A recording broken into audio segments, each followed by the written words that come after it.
नमस्कार। Welcome to English grammar class.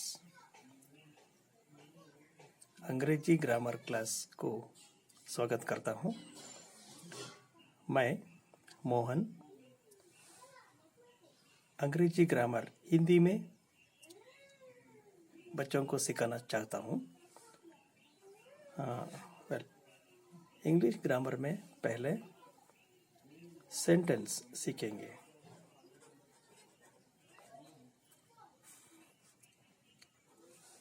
What is a sentence? What is a sentence? Sentence का मतलब क्या है? सेंटेंस का मतलब हिंदी में वाक्य कहते हैं। इसको वाक्य कहते हैं।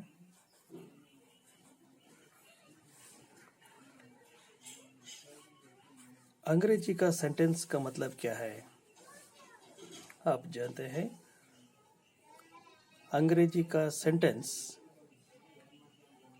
पदों का समूह है।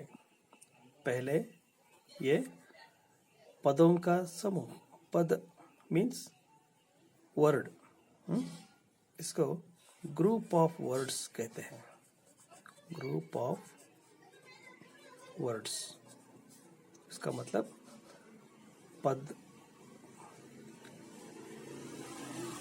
पदों का समूह।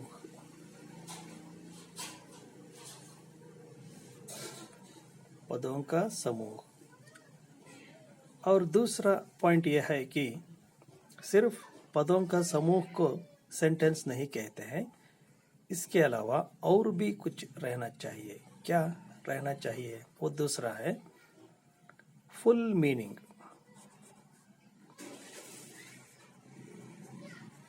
संपूर्ण अर्थ।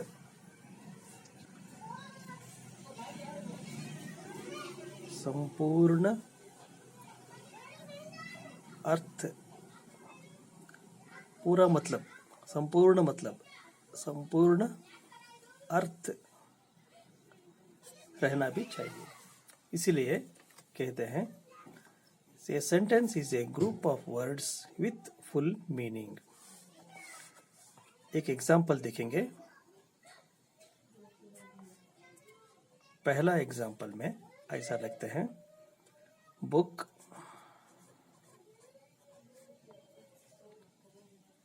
दिस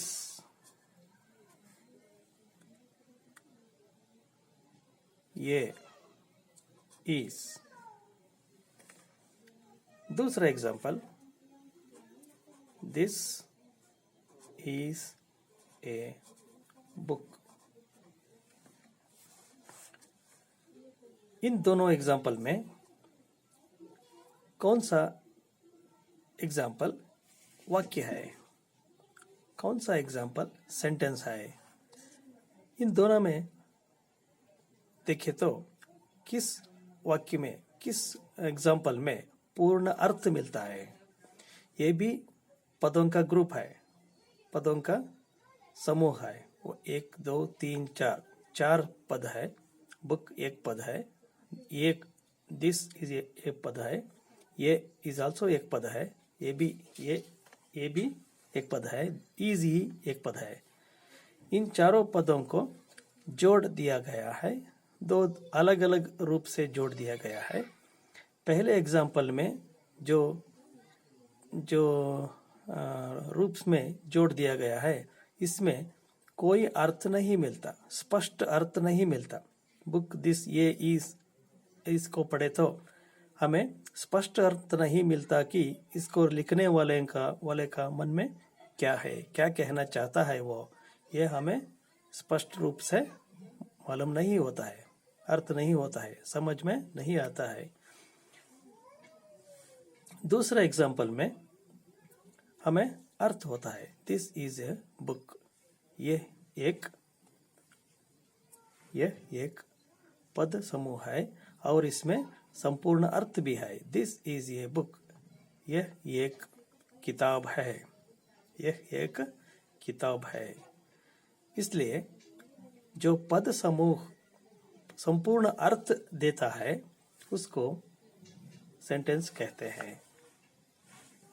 और अंग्रेजी में कैसा बोलते हैं इसको? ये सेंटेंस इज ए